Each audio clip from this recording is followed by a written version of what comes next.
दोस्तों जोहार। कैसे हैं आप लोग? उम्मीद करते हैं अच्छे ही होंगे। मैं भी अच्छा हूँ। हमारी बोर्ड को देख करके आप लोग को समझ में आ ही गया होगा कि आज हम लोग क्या पढ़ने वाले हैं। आज हम लोग पढ़ेंगे भोजन के घटक। तो भोजन के घटक को पढ़ने से पहले हम लोग एक कहानी सुन लेते हैं। गुड्डू नाम का एक बहुत ही प्यारा सा लड़का था, बहुत नटखट भी था और उम्र लगभग 6-7 बरस का होगा। उसके माँ के द्वारा गुड्डू को लाख कहने के बावजूद भी वह चॉकलेट, पिज्जा, बर्गर, चाउमीन आदि ही खाता था और वह हमेशा खाते ही रहता था। इसके बाद धीरे धीरे क्या होता है, गुड्डू को शरीर में थकानी लगने लगता है, उसका शरीर भारी होने लगता है और पढ़ाई में भी मन नहीं लगने लगता है। उसकी माँ को चिंता हो जाती है और वो उसकी माँ क्या करती है, गुड्डू को लेकर के डॉक्टर के पास चल जाती है। डॉक्टर गुड्डू को देखते ही समझ जाते हैं कि गुड्डू को क्या हुआ है। डॉक्टर तुरंत उसकी माँ को पूछता है कि क्या ये जंक फूड केवल खाता है। उसकी माँ को समझ में नहीं आता है कि जंक फूड क्या है। तो डॉक्टर पुनः बोलता है कि ये पिज्जा, बर्गर, चॉकलेट, चाउमीन, चाट ज्यादा पसंद करता है, ज्यादा खाता है। तो उसकी माँ को समझ में आ जाता है कि जरूर ये जंक फूड खाने के वजह से ही इसको बीमारी हुआ है और ये बीमार पड़ा है। उसकी माँ बहुत ही घबराई हुई थी। उसकी माँ डॉक्टर को पूछते हैं कि डॉक्टर साहब क्या करना होगा, मेरा बेटा कैसे ठीक होगा। डॉक्टर साहब बोलते हैं गुड्डू की माँ को कि अब से गुड्डू को प्रण लेना होगा। और गुड्डू भी सारी बात सुन रहा था। अब से गुड्डू को प्रण लेना होगा कि वो हरा साग सब्जी ज्यादा खाएंगे, जंक फूड को अवॉइड करेंगे और कुछ दवा मैं दे देता हूं, ये दवा खाएंगे तो बिल्कुल वो ठीक हो जाएगा। इसके बाद गुड्डू की माँ और गुड्डू वापस घर आते हैं डॉक्टर के घर से और गुड्डू भी डॉक्टर के कहे अनुसार अपना खान पान को बदलता है और कुछ ही दिन में वो ठीक हो जाता है। ये कहानी से हमें ये मालूम होता है कि हमारी खान पान जो है, हमारी खान पान में कोई तत्व की अधिकता से हमें बीमारी हो सकती है और किसी तत्व की कमी से हमें बीमारी हो सकती है। तो हमें इस प्रकार भोजन करना चाहिए जिससे हमारे शरीर की जितनी भी जरूरत की चीजें हैं, जितनी भी जरूरत की तत्व है, सारा वो उस भोजन में मिल जाए। ठीक है, अब हम लोग आगे की चैप्टर को पढ़ते हैं और समझते हैं। कहानी तो हम लोग सुन लिए, अब हम लोग चैप्टर की ओर जाते हैं और पढ़ते हैं भोजन के घटक। जगत में जितने भी प्राणी हैं, जितने भी जंतु हैं, सभी जंतु क्या करते हैं, जीवित रहने के लिए भोजन करते हैं। तो यहाँ पे समझने वाली बात यह हो जाएगी कि हम लोग भोजन किसको कहेंगे, भोजन आखिर है क्या। क्या हम लोग ऐसे बोल सकते हैं कि जीवित रहने के लिए जो हम खाते हैं वो भोजन है? एक हद तक ये भी सही ही होगा, लेकिन अगर हम लोग भोजन को परिभाषित करना चाहे तो उसको हम लोग इस प्रकार परिभाषित करेंगे कि भोजन एक पोषक तत्व है। भोजन एक पोषक तत्व है। क्या है? भोजन एक पोषक तत्व है जो जीव द्वारा विकास कार्य, मरम्मत एवं जीवन की प्रक्रिया को बनाए रखने के लिए लिया जाता है। इसका मतलब भोजन एक ऐसा तत्व है जो जीवों के द्वारा अपने विकास के लिए, अपने शरीर की मरम्मत के लिए और जीवन की जो प्रक्रिया है, दैनिक प्रक्रिया है, उसको बनाए रखने के लिए लिया जाता है। भोजन एक ईंधन का काम करता है। मनुष्य के लिए भोजन ईंधन का काम करता है। जैसे हम लोग इस प्रकार इसको समझ सकते हैं, एक कार का उदाहरण लेके बताते हैं। अगर कार में हम लोग पेट्रोल नहीं डालें, अगर कार में हम लोग पेट्रोल नहीं डालें तो कार जो है, कार रुक जाएगी। कार में कोई गति नहीं रहेगी, कार रुक जाएगी।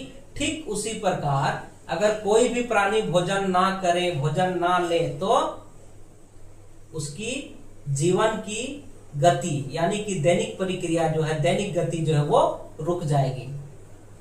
उम्मीद करते हैं कि जो हम बोल रहे हैं वो आप लोग को समझ में आ रही होगी। अगर समझ में नहीं आती है तो आप लोग कमेंट में लिख सकते हैं कि सर इसको दोबारा आप समझाइए, मैं इसको दोबारा समझाऊंगा। यहां तक हम लोग को समझ में आ गया है कि भोजन कोई भी प्राणी हो, चाहे पौधा हो चाहे जंतु हो, सभी के लिए आवश्यक है।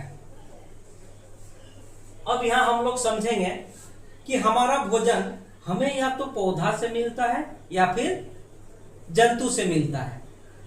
कोई भी भोजन का उदाहरण आप ले सकते हैं, चाहे मीट ले सकते हैं, चाहे दूध ले सकते हैं, चाहे कोई भी सब्जी ले सकते हैं, चाहे चावल ले सकते हैं, दाल ले सकते हैं, भात ले सकते हैं, रोटी ले सकते हैं। यहाँ पे आप लोग को एक बात समझ में आ रहा होगा कि कोई भी भोजन हो या तो पौधा से प्राप्त होता है या तो जंतु से प्राप्त होता है। ठीक है, तो यहाँ पे हम लोग कुछ लिखते हैं, उसको आप लोग देखिए।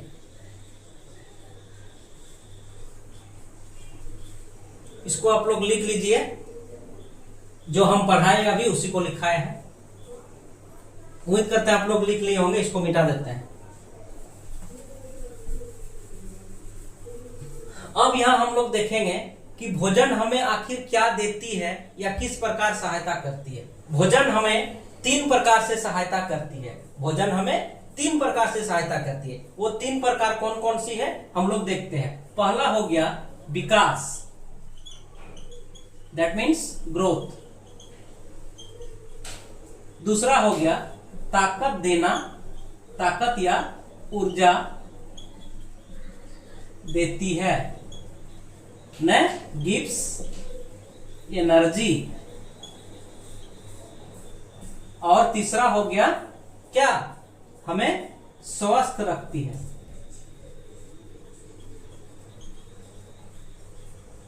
मतलब हेल्दी बनाती है। भोजन हमें 3 प्रकार से सहायता करती है। क्या क्या है? भोजन हमारा विकास को बनाए रखती है, हमें ताकत देती है और हमें स्वस्थ रखती है। दैट मीन्स हमें रोगों से लड़ने की शक्ति देती है। और यहाँ एक बात समझने वाली ये भी है, ये तीनों जो भोजन के पास ताकत आता है, ये तीनों शक्ति जो आता है भोजन के पास, ये तीनों शक्ति कहां से आता है? ये तीनों शक्ति का राज है भोजन में उपलब्ध न्यूट्रिएंट्स, यानी कि पोषक तत्व। तो यहाँ पे हम लोग देखेंगे कि भोजन में जो न्यूट्रिएंट्स है, जो पोषक तत्व है, वो पोषक तत्व 6 पोषक तत्व है, जिसको हम लोग एक एक करके देखेंगे और समझेंगे उसको। तो यहाँ पे सबसे पहले देखते हैं कि ये तीनों को भोजन हमें देती है। तो भोजन के पास ये तीनों को देने के लिए ताकत कहां से आती है? ये आती है न्यूट्रिएंट्स से। ये न्यूट्रिएंट्स कहां रहती है? भोजन में उपलब्ध रहती है। तो यहां पे हम लोग लिखते हैं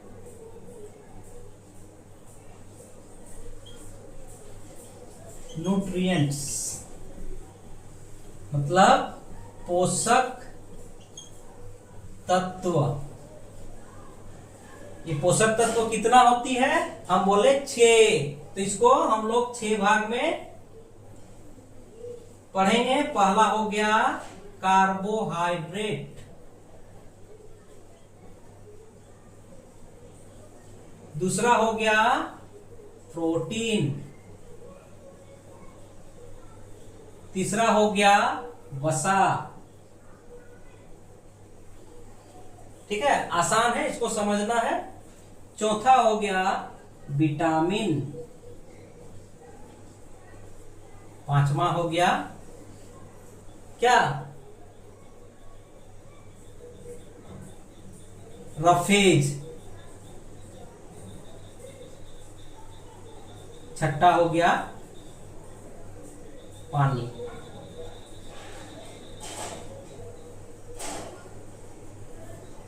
रफेज, आखिर ये रफेज है क्या? रफेज को हम लोग हिंदी में रुक्षांश कहते हैं। रुक्षांश, जिसको हम लोग कह सकते हैं आहारी रेशा। आहारी रेशा या हमारा भोजन में होना बहुत जरूरी है।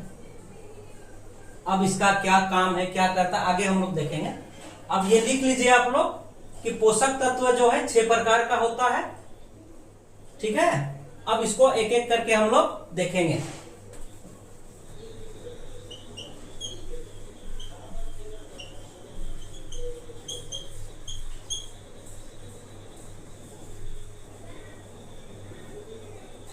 सबसे पहले हम लोग देखेंगे कार्बोहाइड्रेट्स को। ये कार्बोहाइड्रेट्स आखिर है क्या, यह हमारा भोजन में क्या काम करता है। कार्बोहाइड्रेट्स जो है यह हमारा भोजन का एक इंपॉर्टेंट न्यूट्रिएंट्स है, एक महत्वपूर्ण पोषक तत्व है। यह क्या काम करता है, यह हमें ऊर्जा या फिर ताकत देती है। कार्बोहाइड्रेट हमारा भोजन में उपलब्ध रहता है, यह क्या काम करता है, यह हमारा शरीर को ऊर्जा या फिर ताकत देती है। यह कार्बोहाइड्रेट जो होता है, हमारा पाचन तंत्र कार्बोहाइड्रेट को ग्लूकोज के रूप में अवशोषित करता है। ग्लूकोज के रूप में अवशोषित करता है। जो भी कार्बोहाइड्रेट है यह कार्बोहाइड्रेट के रूप में नहीं, ग्लूकोज के रूप में हमारे शरीर में अवशोषण होता है। इसके बाद अगर हम लोग हैवी कार्बोहाइड्रेट ले लेते हैं तो यह कहां पे जाकर के जमा हो जाता है, यह हमारे शरीर के लीवर में जाकर के जमा हो जाता है, हमारा मसल्स में जाकर के जमा हो जाता है और जरूरत पड़ने पर हमारा बॉडी उसको बीच बीच में लेता है। किस काम के लिए, ऊर्जा और ताकत के लिए। अब यहाँ पे हम लोग सोचेंगे कि आखिर कार्बोहाइड्रेट हम लोग का भोजन किस किस भोजन में मिलता है। तो कार्बोहाइड्रेट जितना भी मोटा अनाज है, इसके अलावे रोटी, आलू, मकई, चावल, गेहूं आदि में कार्बोहाइड्रेट भरपूर मात्रा में होती है। यहां हम लोग लिख लेते हैं कार्बोहाइड्रेट के स्रोत, चावल, आलू, गेहूं, मकई इत्यादि। कार्बोहाइड्रेट्स जो है वो दो प्रकार के होते हैं। पहला हो गया सरल कार्बोहाइड्रेट्स और दूसरा हो गया जटिल कार्बोहाइड्रेट्स। यहाँ सरल कार्बोहाइड्रेट्स के बारे में हम लोग कुछ जान लेते हैं। सरल कार्बोहाइड्रेट जो होता है वो क्विक एनर्जी देता है, मतलब इसको जैसे हम लोग खाएंगे तुरंत हम लोग को एनर्जी या फिर ताकत मिलने लगता है। यह सिंपल ग्लूकोज के अणु से बना हुआ रहता है। जैसे आप लोग देखे होंगे क्रिकेटर लोग हो या फिर जो दौड़ लगाता है, धावक लोग जिसको बोलते हैं, वो क्या करता है जब थक जाता है तो ग्लूकोन डी जो होता है, ग्लूकोन डी को डायरेक्ट फांकता है मुंह में। तो वो क्या है, सरल कार्बोहाइड्रेट्स है। वो क्विक एनर्जी वो लोग को देता है और फिर वो फिर से अपना काम जारी रखता है। ठीक उसी प्रकार जटिल कार्बोहाइड्रेट्स जो है, जटिल कार्बोहाइड्रेट्स जो है यह ग्लूकोज के सिंपल अणु से ना बन करके 3, 4 या 5 ग्लूकोज के अणु के द्वारा बना हुआ रहता है, इसलिए यह तुरंत एनर्जी नहीं देता है। इसको हम लोग को भोजन के रूप में ग्रहण करना पड़ता है और ग्रहण करने के बाद जब ये पच जाता है हमारा बॉडी में, इसके बाद हमें एनर्जी मिलती है।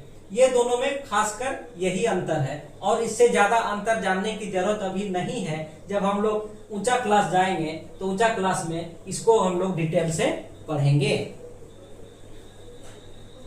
अब आगे जाते हैं कार्बोहाइड्रेट्स की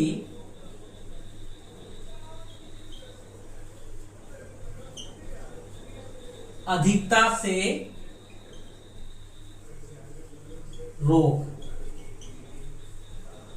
जब हम लोग कार्बोहाइड्रेट्स हमारा बॉडी को जितना जरूरत होता है, हमें जितना जरूरत होता है उससे अधिक मात्रा में हम लोग ले लेते हैं तो इससे क्या होता है, अगर हम लोग कार्बोहाइड्रेट को जरूरत से ज्यादा लेंगे, बॉडी के जरूरत के हिसाब से नहीं लेंगे तो क्या होगा, मोटापा, जल्द थक जाना, वजन बढ़ना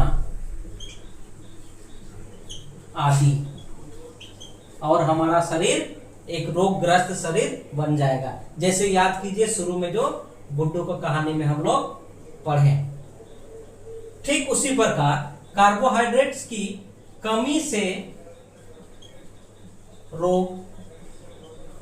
अगर हमारा शरीर में जितना कार्बोहाइड्रेट की जरूरत होगी उतना कार्बोहाइड्रेट अगर हम लोग नहीं ले पाते हैं या नहीं लेते हैं तो कौन सा रोग हमें होगी, तो ये जानते हैं हमें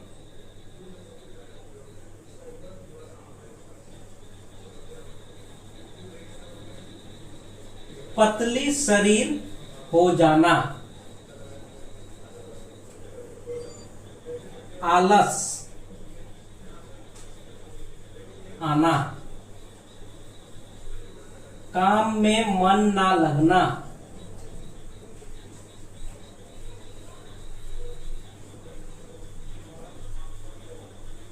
कमजोरी आदि हो जाती है। तो उम्मीद करते हैं कि कार्बोहाइड्रेट्स के बारे में आप लोग सारा चीज समझ लिए होंगे। कार्बोहाइड्रेट्स क्या है, कहां से मिलती है, इसकी अधिकता से क्या होती है और इसकी कमी से क्या होती है। अब हम लोग पढ़ेंगे आगे दूसरे न्यूट्रिएंट्स के बारे में जानेंगे। दूसरा न्यूट्रिएंट्स को जानने से पहले आप लोग इसको लिख लीजिए। हमारे भोजन की दूसरी घटक के रूप में हम लोग प्रोटीन्स को देखेंगे। ये प्रोटीन्स जो होता है हमारी भोजन की बहुत ही इंपॉर्टेंट घटक में से एक घटक है। यह हमारा शरीर को मरम्मत करता है, यह हमारा शरीर को विकास प्रदान करता है, यह हमारा शरीर को ग्रोथ प्रदान करता है। ठीक है। हमारा बाल और हमारे नाखून जो बने होते हैं वो प्रोटीन के ही बने होते हैं। तो आप लोग समझ सकते हैं कि हमारा बाल और हमारा नाखून चूंकि प्रोटीन से ही बने होते हैं, तो जैसे ये कितना जल्दी बढ़ जाते हैं, यानी कि कितना जल्दी वृद्धि करते हैं, ठीक उसी प्रकार प्रोटीन्स अगर हमारे शरीर में पर्याप्त मात्रा में रहेंगे या हमारे शरीर का जितना जरूरत है उतना हमारे शरीर को प्रोटीन्स मिलेगा, तो हमारा शरीर का भी वृद्धि बहुत जल्दी होगा। हमारा शरीर प्रोटीन का यूज शरीर को बनाने में, विकास करने में एवं शरीर में मरम्मती करने में करता है। इसके साथ साथ प्रोटीन के द्वारा ही एंजाइम, हार्मोन्स या फिर हमारे शरीर के जो अन्य केमिकल होते हैं उसको भी बनता है।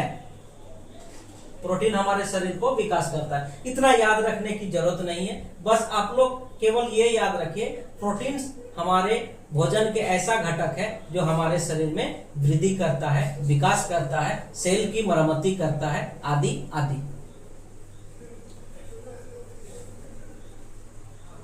प्रोटीन के स्रोत।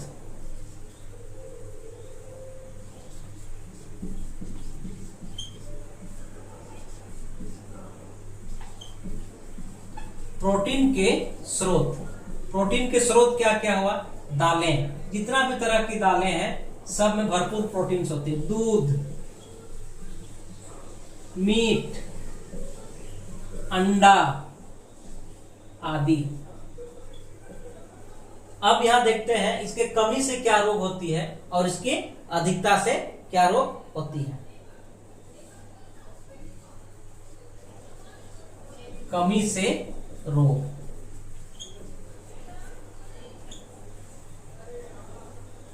हम लोग जैसे पहले से ही जानते हैं कि प्रोटीन्स हमारे शरीर की वृद्धि करता है और हमारे कोशिका की मरम्मती करता है। तो अगर प्रोटीन्स की कमी हमारे बॉडी पे हो जाएगी तो क्या होगा? हमारा शरीर की ग्रोथ रुक जाएगी, हमें बोनापन आ जाएगा, हमारी कोशिका टूटा फूटा रहेगा। यानी कि अगर हमें चोट लग जाती है और प्रोटीन्स की कमी रहेगी तो जल्दी चोट ठीक नहीं होगा। इसके साथ साथ छोटे बच्चे में विकास रुक जाता है, तो ये प्रोटीन की कमी से रोग होती है। वृद्धि में कमी, विकास रुक जाना आदि। अब प्रोटीन की अधिकता से क्या होता है? शरीर जरूरत से ज्यादा वृद्धि करता है, एकदम राक्षस की तरह हम लोग लगने लगते हैं। इसीलिए प्रोटीन्स हमारे शरीर को जितना जरूरत है उतना ही हमारे शरीर को मिलना चाहिए। प्रोटीन्स की अधिकता से चाहे प्रोटीन्स की कमी से हमें दोनों से हमें रोग हो सकती है, हम बीमार पड़ सकते हैं, हमें डॉक्टर का चक्कर लगाना पड़ सकता है। ठीक है। अब आज की क्लास को यहीं पे समाप्त करते हैं और अगले क्लास में जो बाकी 4 पोषक तत्व बचे हैं उनको हम लोग देखेंगे और कुछ कुछ क्वेश्चंस को भी देखेंगे, संतुलित आहार क्या है उसको भी देखेंगे।